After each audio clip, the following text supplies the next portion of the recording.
अरे खोवा कई दुबिया की वही सही बढ़े पारी पारा मालिक रे वही सही बढ़े पारी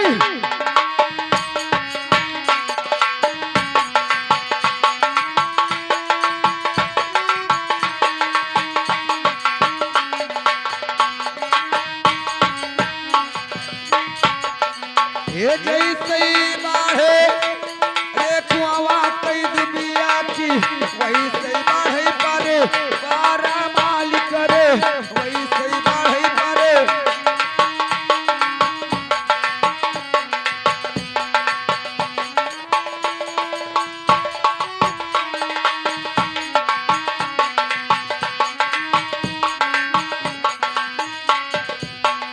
ये द्वारे पर बाढ़े अरे गौआ भैंसिया की घरवा बढ़े उनके लाला माल करे घरवा बढ़े उनके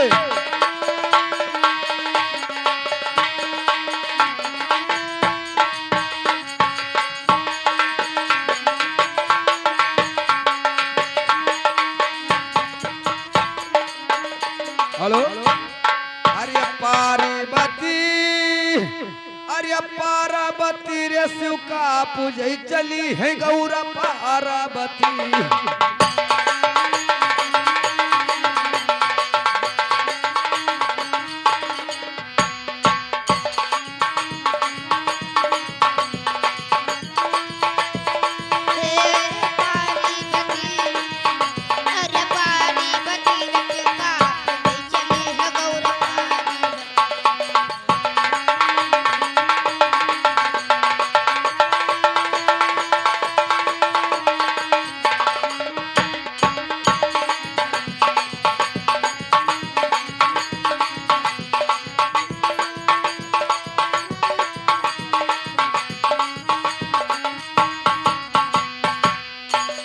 हाथ जोड़ के गंगा बोली हम केहू से नहीं बड़ी अब हमसे बड़ी है धरती मैया तो हाथ जोड़ के गंगा बोली हम केहू से नहीं बड़ी और हमसे बड़ी है धरती मैया अरे जिनके कुखमा अरे हम हो पली रे शिव का पूजई चली है गौरा पार्वती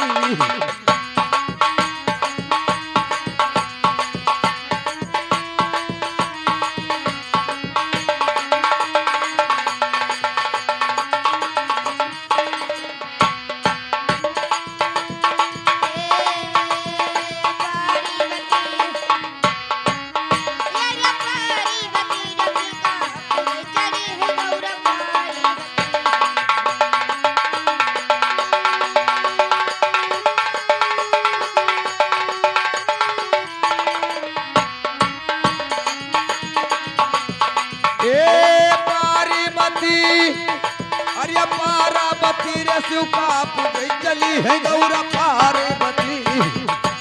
बस संजीत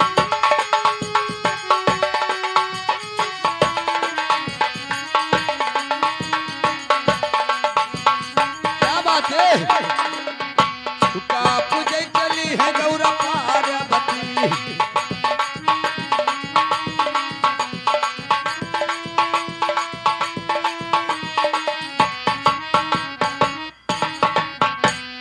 हाथ जोड़ के मछली बोली हम केहू से नहीं बड़ी और हमसे बड़ी है गंगा मैया तो हाथ जोड़ के मछली बोली हम केहू से नहीं बड़ी और हमसे बड़ी है गंगा मैया अरे जिनके कुखमा अरे हम हो पली रे शिव का पूजई चली है गौरा पार्वती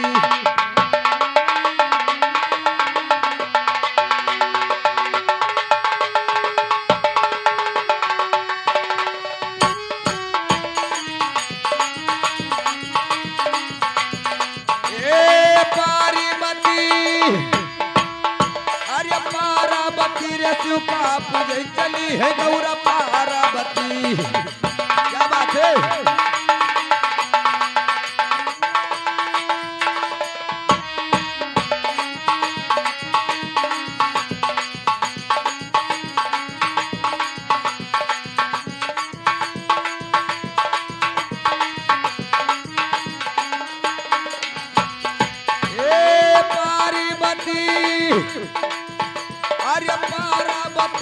चौका पूजे चली है गौरा पार्वती।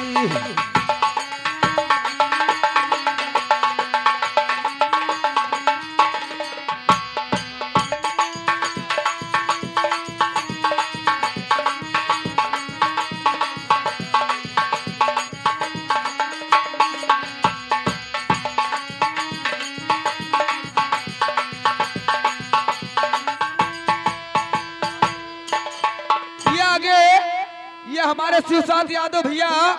उनकी तरफ से ये 100 रुपया है कलम बंद। और ये आप लोगों का क्या ख्याल है उनके बारे में? ये बच्चे के न्यौछावर में आया, लेकिन आप लोगों के क्या कहना है लौंडिया उनका बारे में? यह जान चुका हो ला भैया तो बोल दी। और